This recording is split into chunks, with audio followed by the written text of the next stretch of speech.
Hi, welcome to episode 9 of We Don't Judge podcast. Make sure to like, subscribe, comment on YouTube, share, hit the bell, all the things. all of that. Ooh, growth, my nigga. Look at that. And I know what episode this is. It's growth. You do? Yeah, it's episode 9. Oh, bet. Yeah, episode 9. I didn't know. I'm just happy to be here. This is my co-host, Sherry. Hey.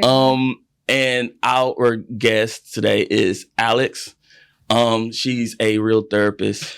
So when she give you her like tags and stuff at the end, you niggas need to write that shit down. Is him saying real therapist for me? No, I feel like it's necessary. I know it is. And you know what? That's completely valid. Yeah. I am a licensed therapist in the state of Texas. Are you a doctor or Not yet. I'm working on it. Okay, cool. Yeah. Give me about 5, 6, 7 years. 7 years. Working on it. All right, you get that. Check on me around time of 35. I have an update. That graduation crawfish ball gonna be lit. Oh, baby. I'm coming to that one. £1,000,000 right there, man. We're going to take the whole supply. Yeah. Whole season supply. Go ahead and run it. I'm coming to that one. To my house. Hey, To the house. I work here. I'm take this with me. Don't worry about that. Listen, yeah, exactly. To go plate's gonna be £10 each. It's crazy. This shit's gonna be crazy. Absolutely. Bring back cheap crawfish and not sell. Bring back $3 a pound for boiled crawfish. Bring back cheap crawfish, please. Please. Make I'm crawfish cheap again. suffering. Look, what is Joe Biden doing about the price of crawfish? I don't know, my nigga. He ain't doing shit. See, they too focused on TikTok. They need to be focused on crawfish. That's what matters. Down horrendous, okay? That's what matters. Crawfish, that's what matters, man. Yes. He's stupid. Alex, what got you aroused this week? It's ovulation week, man. Hey. Let a wind blow. Hey. Wind blow. That's solid. Yeah, Hey. thankfully. That's solid. Thankfully, he's traveling this coming week, but he's been home this week. So, like, good morning, hey, how you doing? Pull it out. Ain't nothing to say. Nothing to say. Good morning, how you doing? Look. Look at this thing. No, I've had a man in a blender. He's not mad at it, but look. Yeah.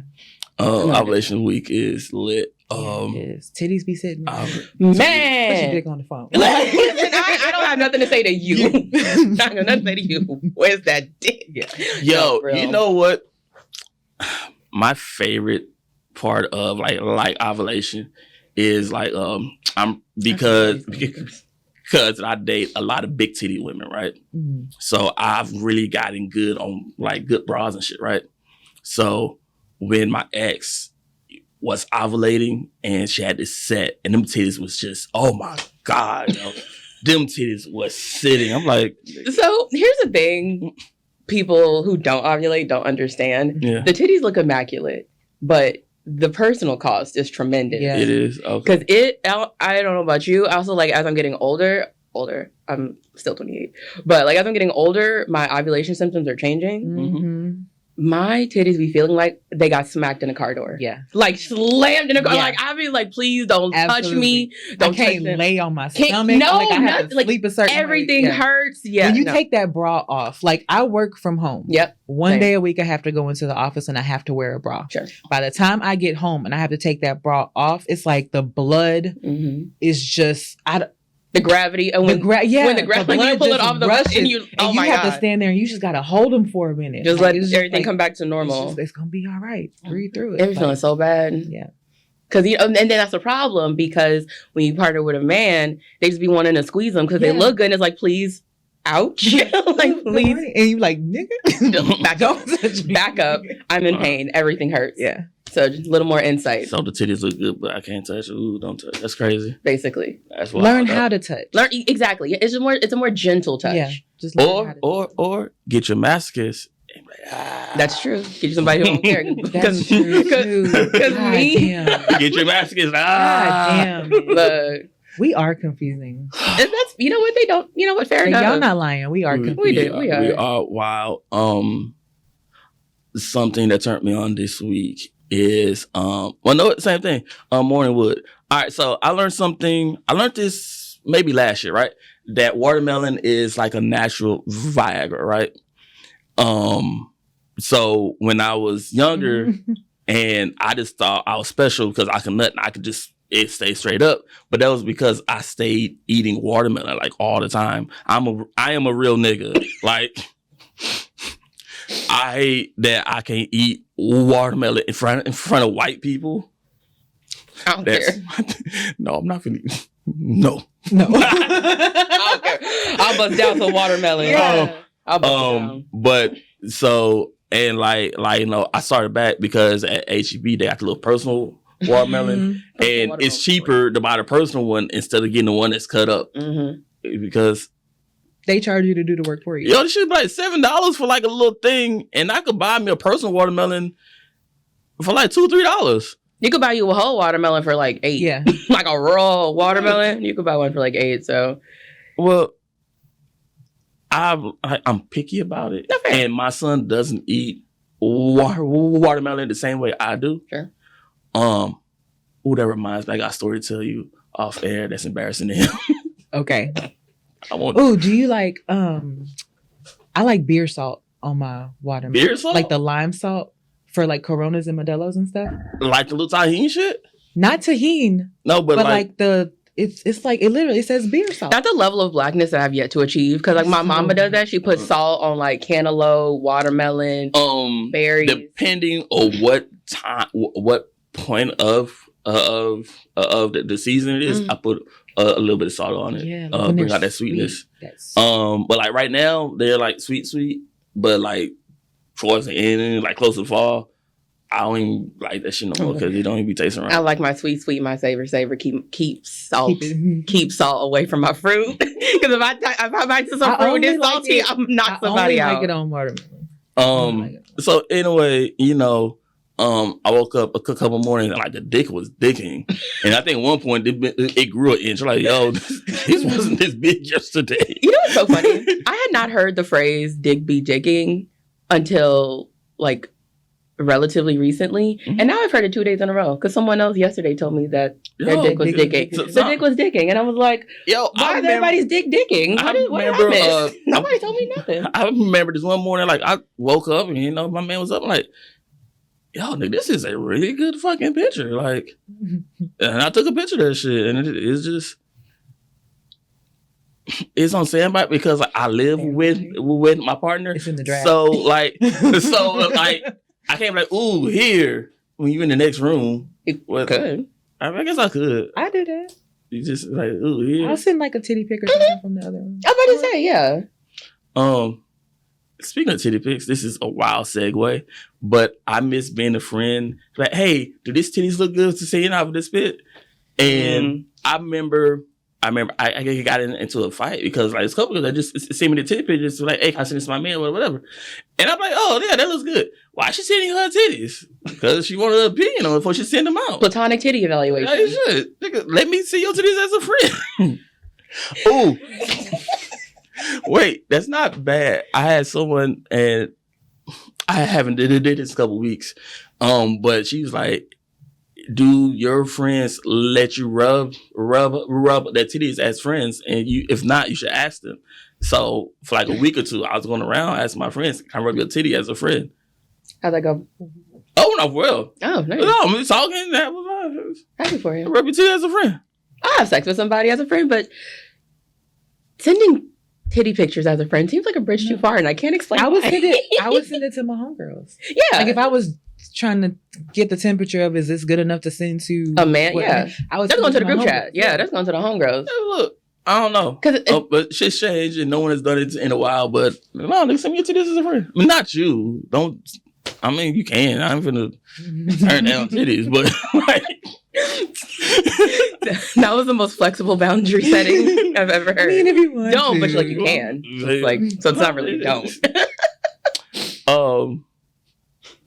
I mean, Sherry already knows she's one of the 2 or 3 friends I have not had sex with.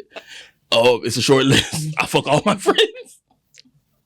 That was actually a whole the lifestyle group chat. Yeah, they've been talking about this shit for 3 days now.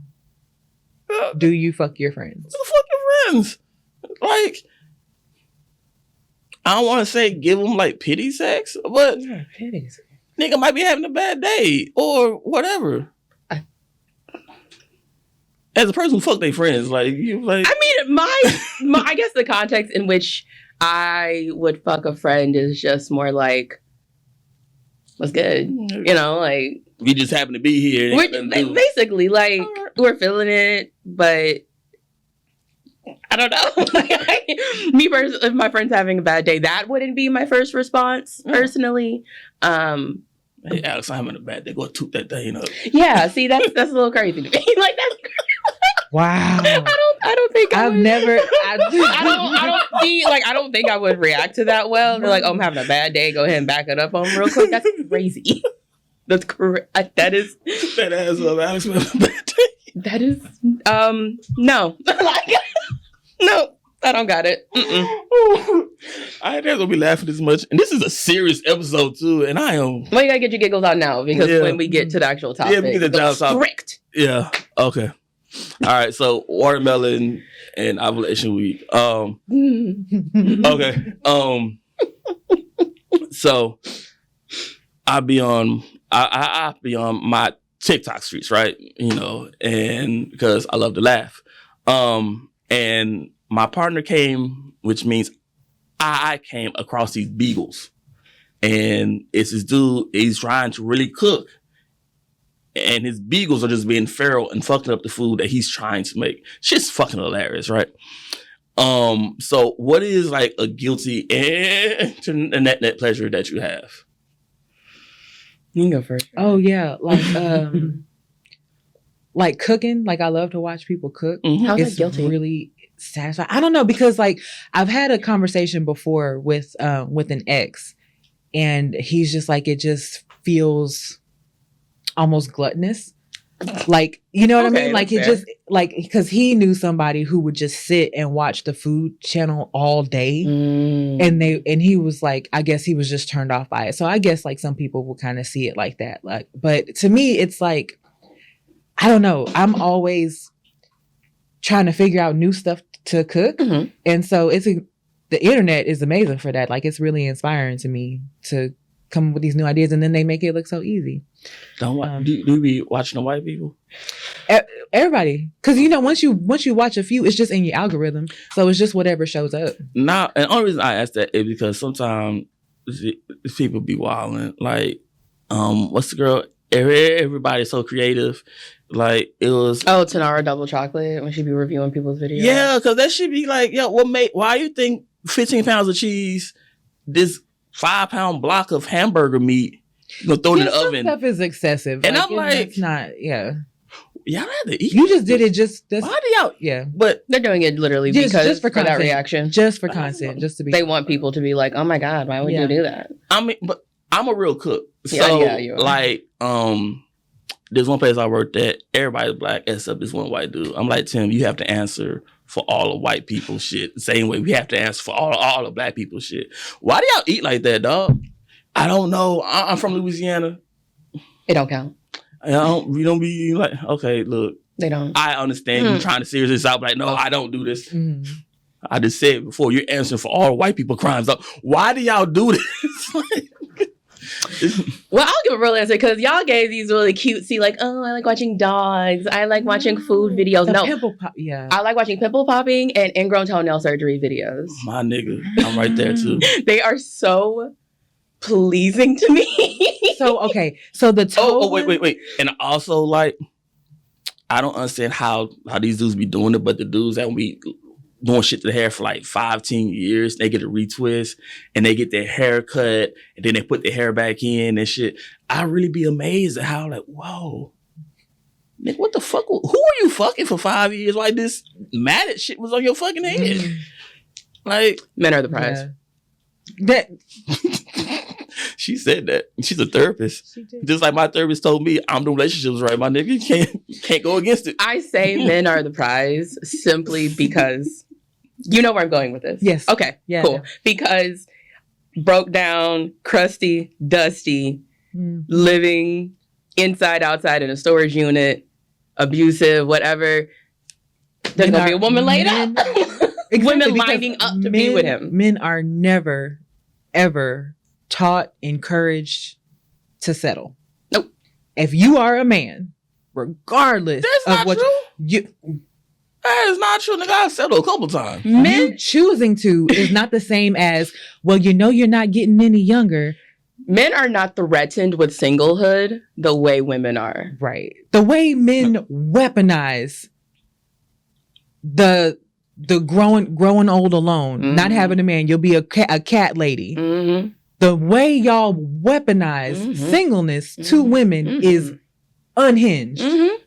And women will do anything to avoid that, even if it means being with the dustiest, ugliest man you've ever seen in your life. And like, That's hey, crazy. if But- that is your ministry, more power to you. Man, But old boy and old girl that'll stand inside the storage. That nigga has to be slinging the hammer of Thor. Cause I just think she has been manipulated and has.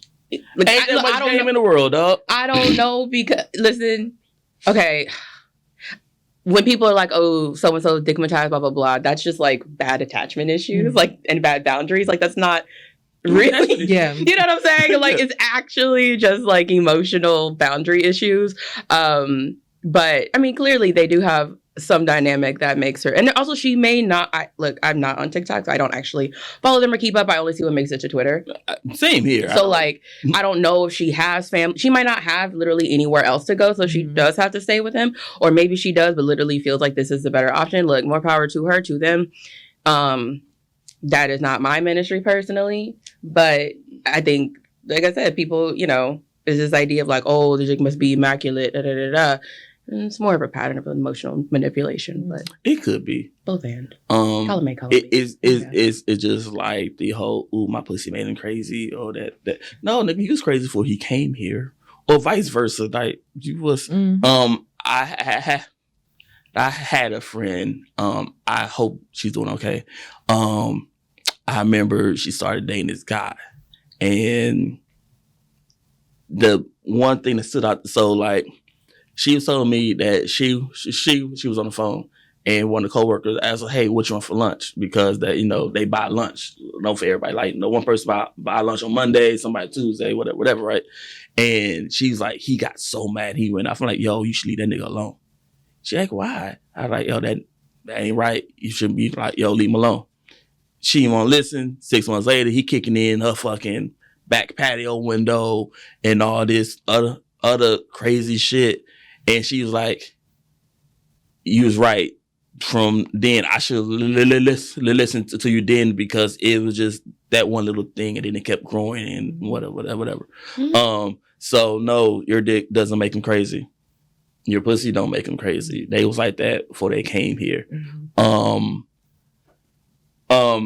Our next icebreaker is, what is a kink you thought was wild when you was vanilla, but now you like, you know what? I like it.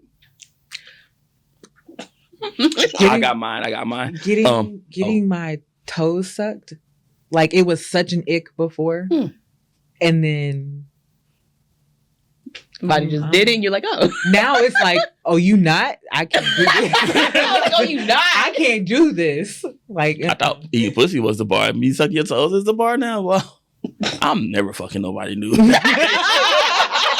I don't fuck with feet like that. Yeah. Like, I did it one time, and she kept bringing it back up. I'm like, dog, it was in the moment thing. Was the she- leg was on my shoulder. Bring I'm it up ooh. like how? I was gonna say it was like a negative, like, oh, that's why you suck my feet, nigga. No. She was like, It would be wild.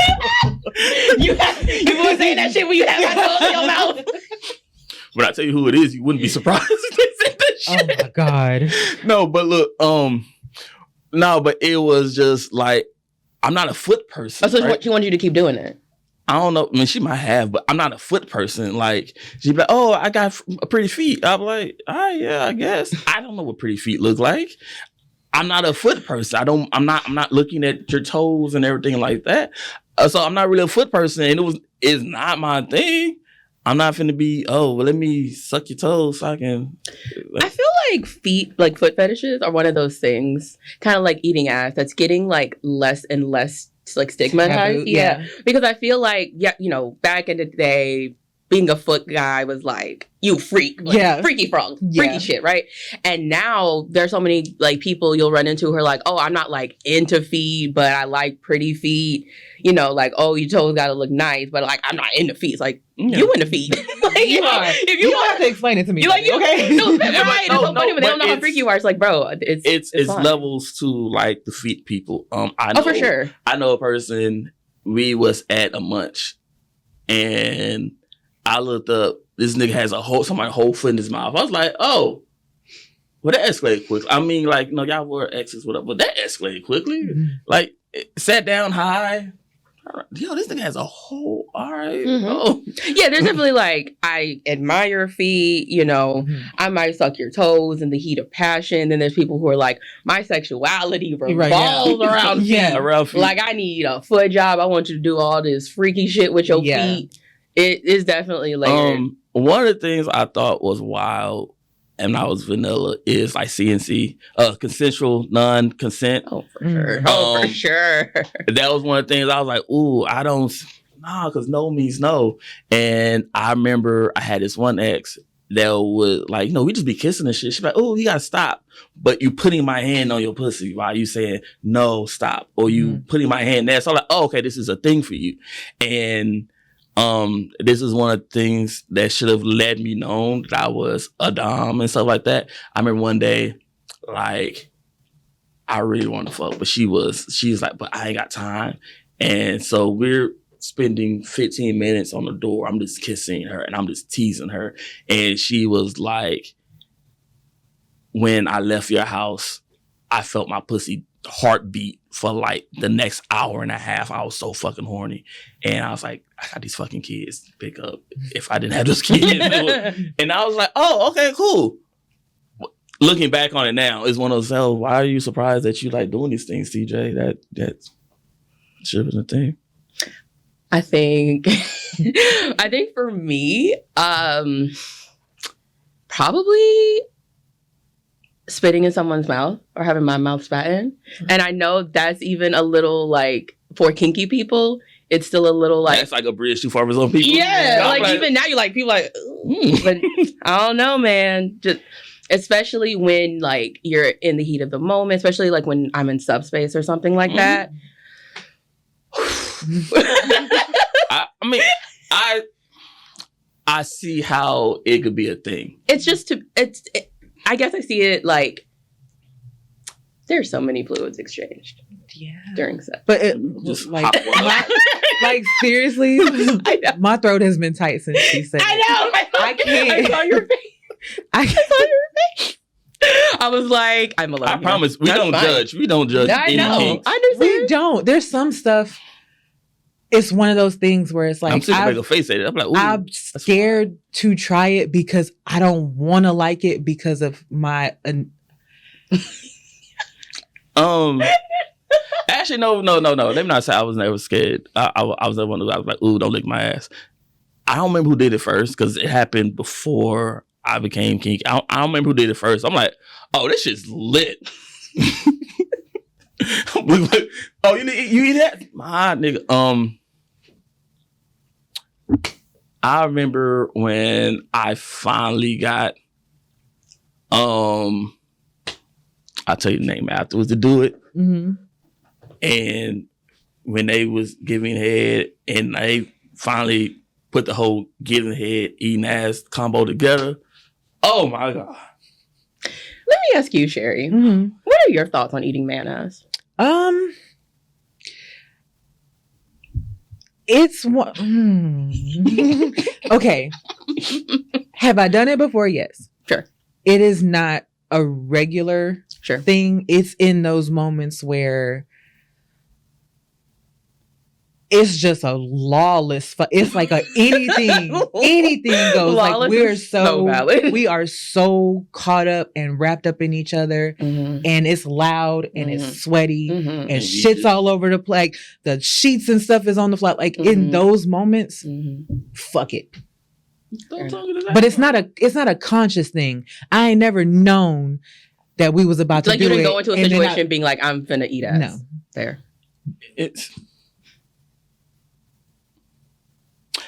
It It is always on the table for me. It's like I'm not finna. It's not mandatory. It's not. It is always on the table. Where it is, I'm trying to make it mandatory. Is when I'm having threesomes, because getting my asshole licked and getting like the best head ever at the same time is fucking heaven. I can see that. I remember the times I had it done. They was like, nigga, you was making noises. I didn't know you keep it. And I was like, probably so. Nigga, it was lit over here though. Yeah, I find that I run into generally one or two camps. Those like fairly don't go anywhere near my ass guys. And then the like, no, it's pretty lit. And like, you know, I've never met anyone who's like, you have like it's a thing for me, like you blah blah blah. And it's like I'm very similar to you in that like I've done it before. Is it something that I'm going in and volunteering to do? Not necessarily. But you know, when the situation presents itself, we're gonna be surprised together. When the opportunity presents itself, you kind of take advantage of where you are, just to elevate things a little bit. And I think that's because it's a very trusted partner thing. Like, oh, for sure, my partners are clean. Yeah, because I got to know your ass clean. Like, I got to know I'm not going down there for no surprises. You can't just do surprise ass eating with somebody you ain't seen in 3 months. You know what I mean? Right. I got to know. I got to know your grooming habit. Yeah. I got to know. You know the way when I'm around an eater.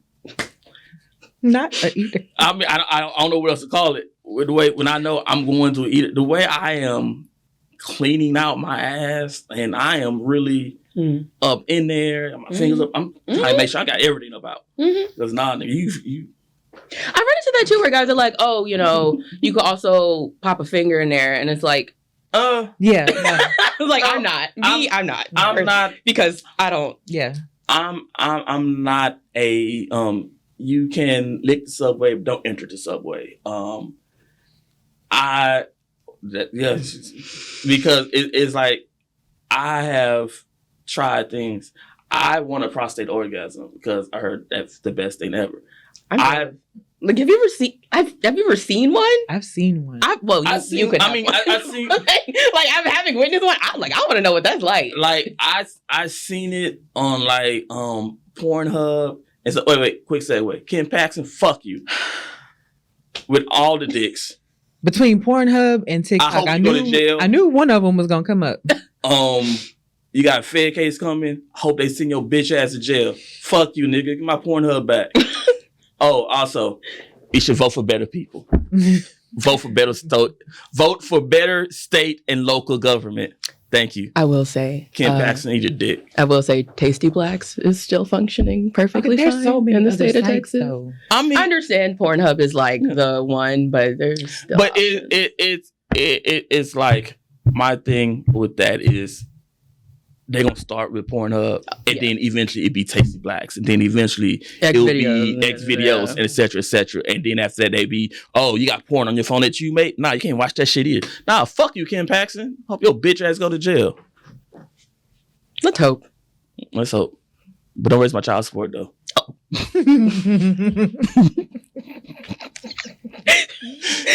Don't see me this bitch next month crying. Yo, they raised that shit.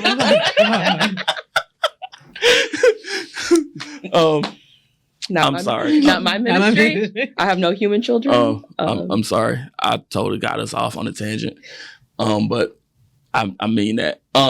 But I've seen it. And I'm like, ooh, that shit looks amazing. I want one, but what I don't understand or what I don't know is do you have to penetrate? Because my thing is, it doesn't feel good. I don't like the way, like I did it a couple times. I did it with a toy. I did it with fingers. I just don't like the way it feels. So it's not like I'm a man. The shit is, it doesn't feel pleasurable to me. Or maybe I'm with people who don't know what they're doing. I do want to do a milking scene because that's one of my favorite things on Twitter now. hand job, whatever, things. I was like, well, I want to see what that feel like. So that's like one of my new things. But as far as you could lick the subway, but don't enter the subway. Mhm. I just don't need to send nobody to the hospital for an anal fissure. Yeah, because you got them claws, though. You a fucking nigga. Yeah. Listen. You don't look at your nails the same after. That too, because it's like Even when you clean, it's still like it's just ooh, always the the sensation. just in somebody's eye. Like I've fingered and been fingered with long nails before. It's not bad. Like if there's enough lubrication, like I date femmes, so nobody's like popping nails off before shit gets going. So, but it's one of those things that you really gotta know what you're doing, and it's also a lot different in the butt than the vagina. Yeah. Quick question as we sign up. So, if she popping the fingernails off, do you gotta pay for that set now, or no? Fingernails not getting popped off. Okay. So okay, I was just wondering because wait. Also, while we here, because this is my new favorite subject. So when you take her on a date, are you paying for the date, or y'all just like figuring that out? Okay. Even though, like I said, I date femmes, I date more dominant femmes, so I'm still getting treated. I forgot. My bad. I forgot. Alex's baby. I don't even know why you even asked that question. I don't know why you asked that either. Like, who the fuck I was talking to? Hold on, I don't know who you talking to. My bad. Alex's baby all the way around. Very aggressively princess. Very aggressively baby. I feel that. Never touch the wallet. Never open my purse. I had a date last week. We went to a coffee shop and we made these bracelets. These 2 bracelets, and just my bad. I forgot who I was talking to. You would know who it is. I would? Ooh, turn these cameras off. Okay, all right. So, we're getting real serious. Today's show is about it is about healing trauma with kinks, or turning our traumas into kinks. It is something that happens a lot. I talked about it before, about how I might have turned a trauma of mine into a kink. Like, sometimes it happens. That's why we have Alex here, who is a real life therapist, to help me talk through this, because it was something I always wondered about. I'm gonna put that in my bio. Real life therapist. I mean, but you're right. People would be getting play on the internet. Like, I'm a therapist, not a credential, not a license to be found. Real. All right. So, why do people turn trauma into kinks? It's a very broad question, but it's fine. I think that primarily people turn or look to kink to heal trauma as a form of reclamation over their bodies, and as a way to heal whatever lack of control that the trauma induced, in a sense. So as an example, for especially talking about like a sexual trauma, right? That's someone taking advantage of your body in a way that you didn't consent to. And by turning to a kink, something like, dominance or being dominated, where you have control, where you are able to consent, where you are able to say, this is what I do and don't want done to me. You start the process of what's called memory reconciliation, which is essentially rewiring your brain. And you are changing the associations of these emotions in your brain to ones of, maybe like pain or distress, into pleasure. And so it's not a one-time thing necessarily, but that is generally from like a neurobiology standpoint how it works. Okay. I can understand that. So I know I was talking about going to therapy and everything, right? Sure. To handle my abandonment issues, handle whatever other issues I have in there. And one of the things that I low-key learned that I'm turning into a kink was that, like, control. I had one of those real strict mamas, like, kids ought to be seen, not heard. And if you're too loud, bust you across the head. Yay, 80s child parenting.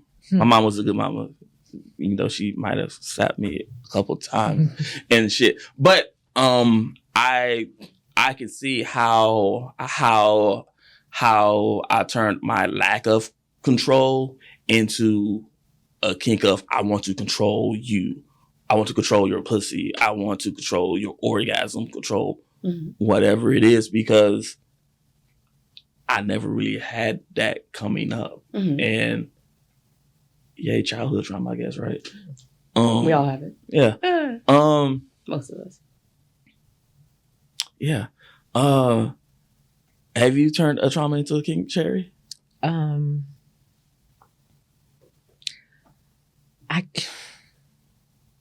I can't really say a trauma into a kink. I've adopted my love language to heal trauma. Okay. That's what, when I say my love language is obsession, I don't mean in the sense of like needing to know where you are all the time or any like not things like that. I mean just the wholehearted like adoration. Like I'm deeper in love when I know somebody is that in love with me. Because as a kid, there was no affirmation like that in the house. There was no "you're pretty." There was no. I was an A student, but it didn't matter because that's what you were supposed to do. You don't get rewarded for what you're supposed to do. So I'm very much attached to my partners because really, without me even having to say all of that, they just naturally gave me stuff like that. That princess, very much princess treatment. Don't worry about it. I got it. I'll take care of it. You don't ever have to ask. And so while I'm moving more slowly in my poly and in plays and stuff like that is because I'm spoiled by that feeling. And if I don't see the potential for it, I'm not going to pursue it. I like that. I'm similar. Ooh, I just had a thought. So I was in therapy a couple weeks ago, right? And I was like, I realized I'm average, and realizing the average, I was looking at it and like, I don't get the praise I want from other people. Like, I'm halfway cute. Well, let me say that. I know I'm cute, but I always joke, hey, I'm like halfway cute if I'm funny. So, it gets me where like, no, I want to be. But I'm also saying it because I never got complimented a whole lot as a kid. As a grown up, I never hear, ooh, he's handsome or ooh, he's cute, except for from my partner. It's cool, it's from my partner, but I still want to be like, ooh, somebody else thought that I was cute. This random woman gave me a compliment at BlurCon like a year or something ago. And I was a fat no skate because I'm not getting a six pack or nothing like that. So, skate getting the body I gave him. And it was me with my shirt off, with my stomach and everything, right? Love it. And this woman was like, ooh, that's a man. Ooh, that's a man. And the fact that I hold on to that compliment the way I do, it's kind of crazy to me. It's like, but that was on persons who said something about me being attractive or them finding me attractive, whatever. Like, I haven't heard nothing like that since. Well, what I hear from both of y'all is really these ways that we transmute or like sublimate, right, what we didn't receive into what we obviously seek as adults. So that's, and right, if we're thinking about like from a trauma perspective and how kink also interplays with that, that's how that works. Yeah. Kink is primarily like sensation seeking, it's pleasure seeking, right? So it's just really interesting hearing the different ways that what we did or didn't get as children affect us. For me, it's so hard. Your love language is what you like didn't receive as a child. I'm like the exact opposite. Like my mother, love her so much. That's my girl. That's my bestie. Was a hover parent, helicopter. She gave me all the affirmation, all the praise, blah blah blah. And she also gave me this deep sense of needing to always be in charge, always be in control. I'm an only child raised by a single mother. So there's always a sense of like, you have to be able to know how to go it alone. So even though I've been partnered literally my entire adulthood, I met my husband when like right before I turned 18. So we've been together. We just celebrated our 3rd wedding anniversary a couple days ago and our 11th year together last month. Okay. So congratulations. Thank you. That's dope. So I'm saying, like, oh my God, like it's really nuts to think about that. Like I've been with this person my whole adulthood. And so I've never had to figure it out alone, but I always have the sense that I will. Mm-hmm. So something I've been navigating with my own therapist, right, is how to relinquish that control and like let myself be taken care of. And what you just like earlier, teacher, you're saying like Alex is princess, Alex is baby. It's because I don't feel like I can be like in my day-to-day life. Like, you know, I've always sought out just making sure I did well in school, always making sure that I knew how to get money on my own, always making sure that if I needed to, I could figure it out by myself.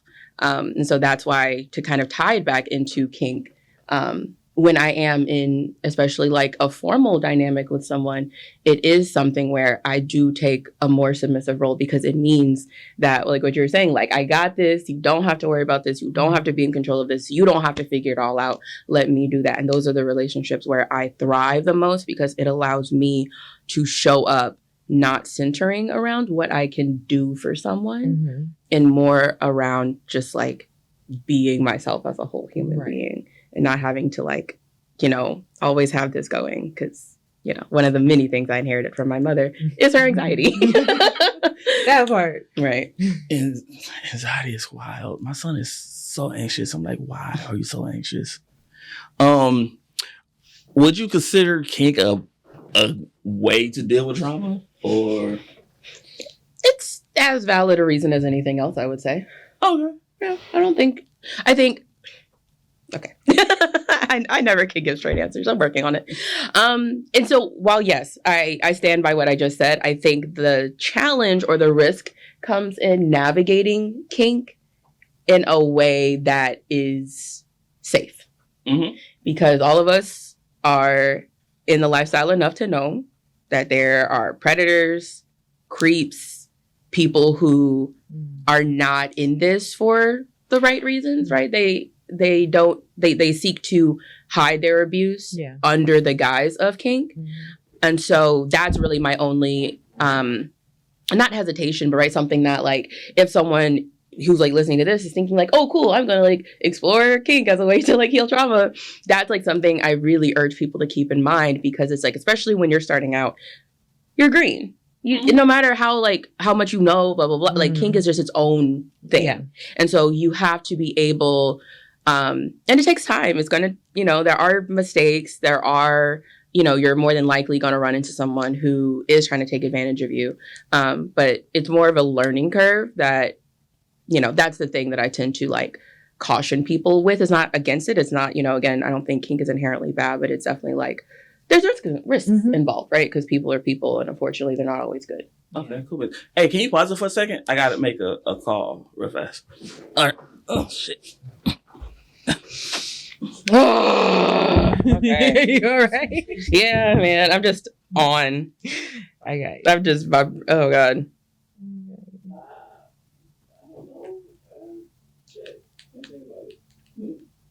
What the heck? Not my nose ring just fell off in the middle of a sentence.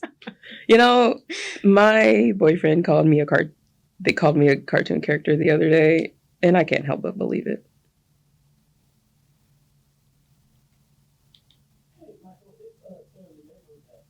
His name's Jeremy? Mm-hmm. No,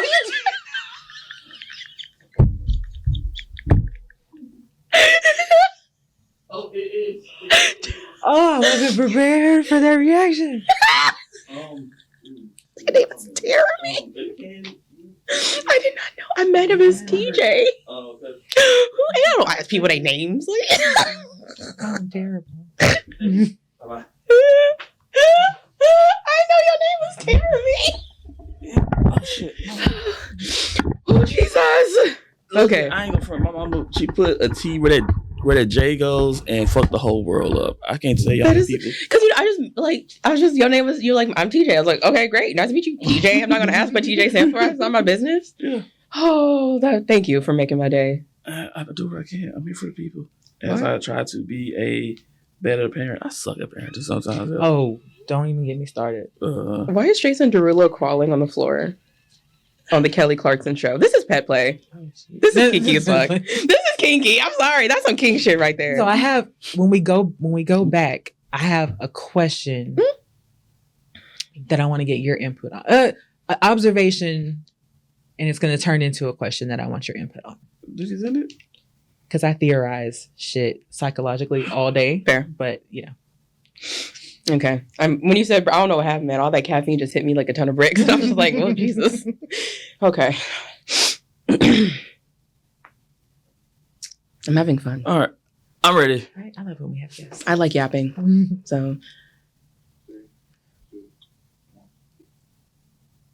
So what's your question, Sharon? Okay. It's been a wild cut. Okay. So it's gonna snowball. Go for it. Snowballing. Yeah. So I read before, and I can't cite it because it's not coming to me right now. Sure. But that trauma in some aspects freezes you at the age you experienced it. I lived with somebody in like a nesting situation who did go in her early years through a lot of physical, emotional, verbal abuse. And the way it showed up in the relationship and with us all living together and me seeing it was her hyperfixation on our shared partner, where if like the three of us were out, it always had to be her sitting in between the two of us. Or she just always needed to be like, she was just attached at the hip and had that extreme anxiety of if he could walk out the door, but I'll be like, okay, be safe. I'll see you when you get back. Well, where are you going? What time are you going to be? Can I call you while you're gone? Like that type of stuff. And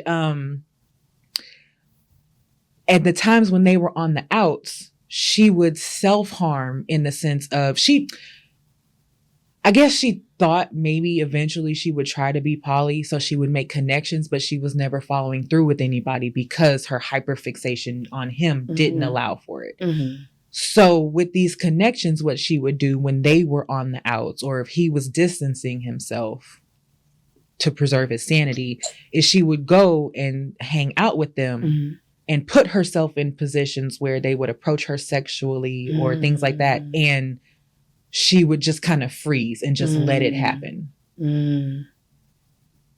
So whenever we have the conversation about turning your traumas into kinks and things like that, it's one of those things that comes to the surface for me because I've more so seen it in the aspect of just like she used it, where it's the pain that you know, it's the pain that you're familiar with, and that you don't know how to deal with these new emotions that are coming, but you know how you've always handled this. So in a sense, your trauma is your safe space. So I guess my question is because there may be people, watching or listening who either have seen it or they experience it, but they didn't know what to call it. It's like sometimes, like until you call your demons by their name, you can't cast them out. For sure. So in that sense, in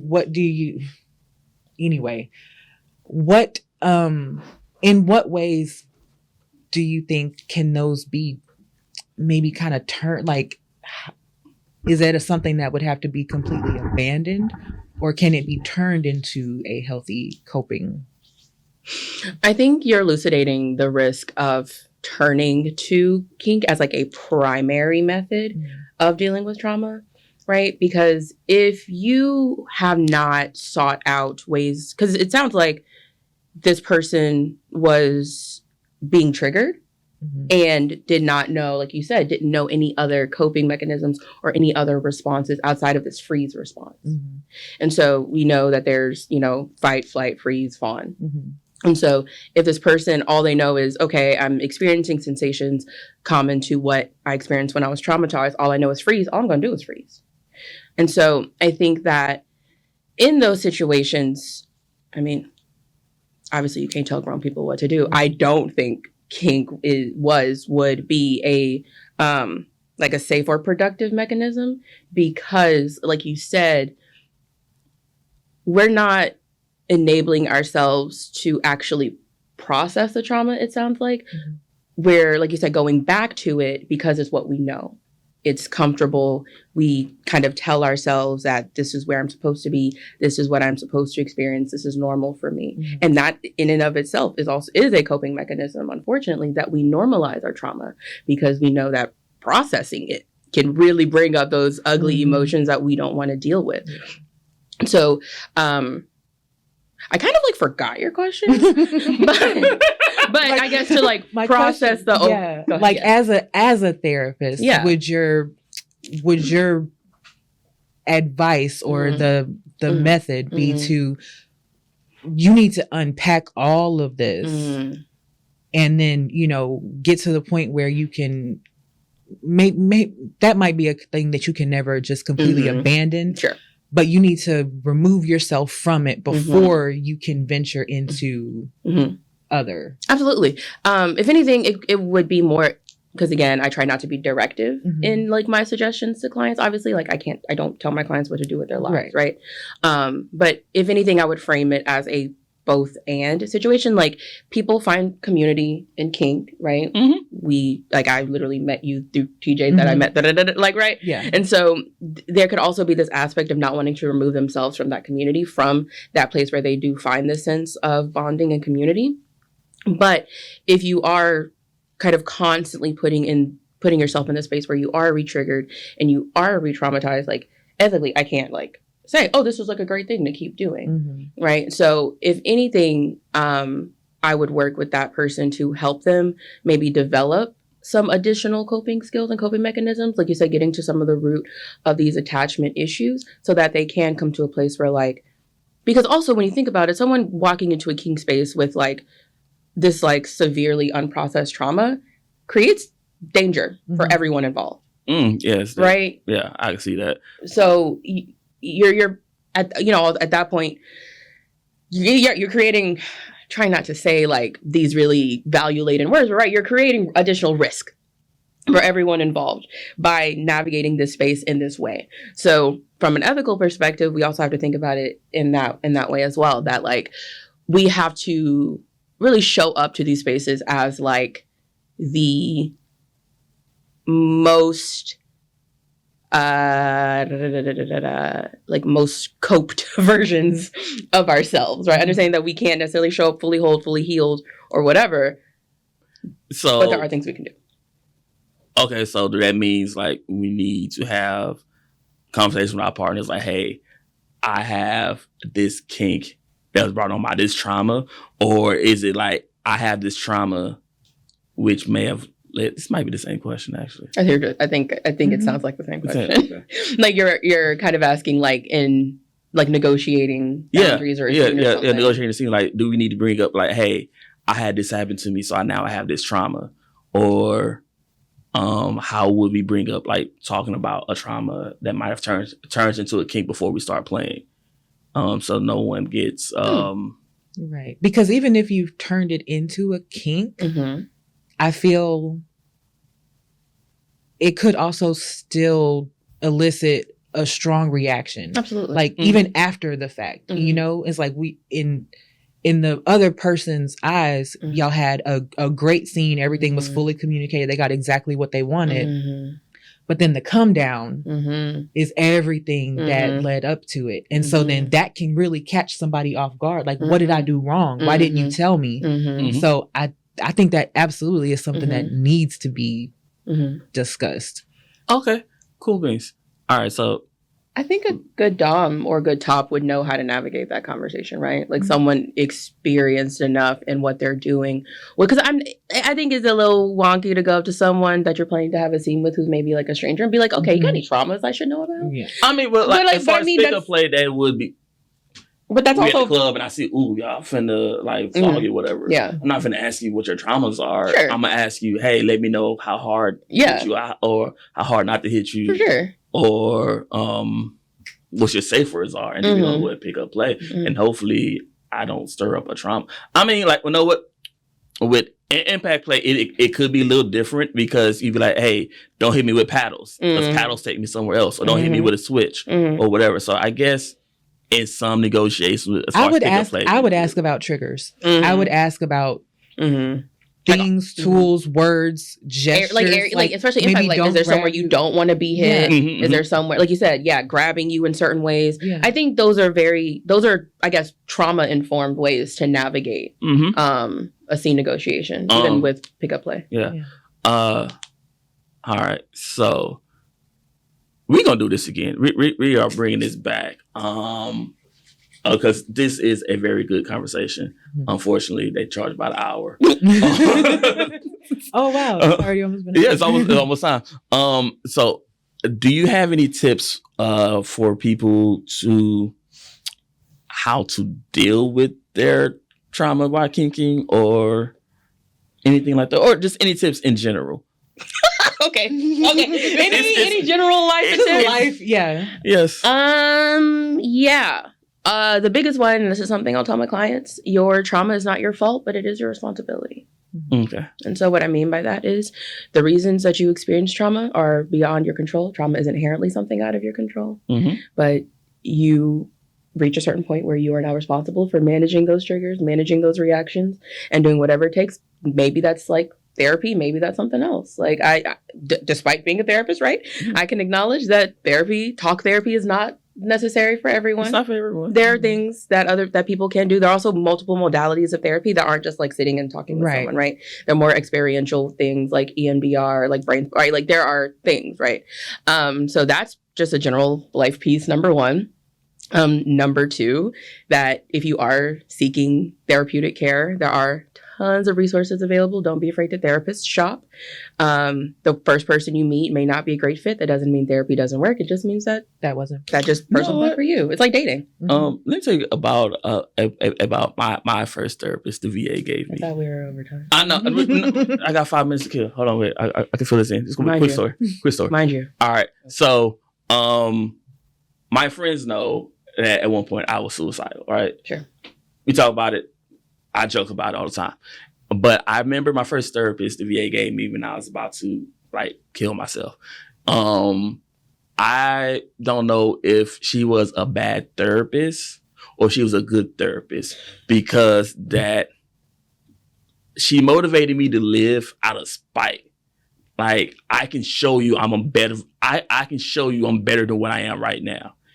You up here, you're doubting me, don't think I can do this.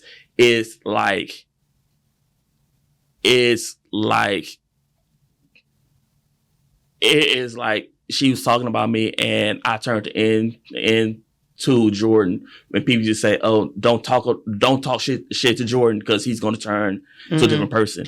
And I'm not sure if she was a good therapist or she was a bad therapist. Either way it goes, I'm still alive today because of that conversation we had. Even though I choose to live out of spite because I'm like, no, I can do these things. Let me show you. I don't think her being a good or bad therapist necessarily matters. It sounds like what she did was effective, though. Yeah, very. That's really very. Like to me, right? Like there are good and bad therapists, obviously, but it fundamentally comes down to like, is what they're doing working? And it sounds like it did because you're still here. It lived. So depending on the day of the week, I'm like, ooh, maybe I should have went it. Fair enough. No, what? That's too dark for this podcast. Sherry, do you have any tips?